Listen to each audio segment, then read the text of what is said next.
Tout autre chose, depuis quelques mois, de très nombreuses entreprises subissent la hausse du prix des matières premières. C'est le cas des industries du papier. Elles n'arrivent donc plus à s'approvisionner. Leurs fournisseurs annoncent des augmentations de 20 à 60% pour la mi-février. Reportage dans une imprimerie de Cavaillon de Frédéric Porry et de Dalila Iberaken.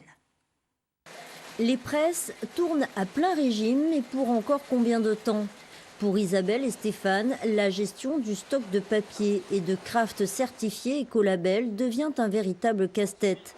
J'ai fait le tour des usines en Europe, les Finlandais sont en grève, les Espagnols sont en rupture d'appro et là on n'a plus aucune solution pour le carton pendant au moins 2 mois. Plus de carton pour fabriquer des boîtes d'emballage. La fabrication des étiquettes est aussi à flux tendu. L'imprimerie Rimbaud se heurte à de grosses difficultés d'approvisionnement. La crise du Covid en est la principale cause. Le confinement qui a arrêté les usines avec des difficultés de redémarrage, l'arrêt du plastique, ce qui est une bonne chose, mais qui génère une surconsommation de papier craft. Donc il n'y a plus du tout de craft en Europe, c'est devenu vraiment la pénurie totale. Et là, les Finlandais viennent de se mettre en grève, premier producteur européen. Donc on ne sait pas du tout si on sera capable de fournir le papier ou le carton, parce que le carton, c'est vraiment la pénurie absolue. Cette pénurie de papier, pas moyen d'y échapper.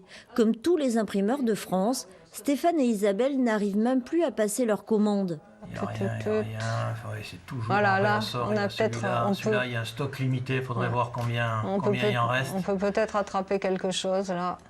Et les peu de stocks encore disponibles sont à des prix exorbitants.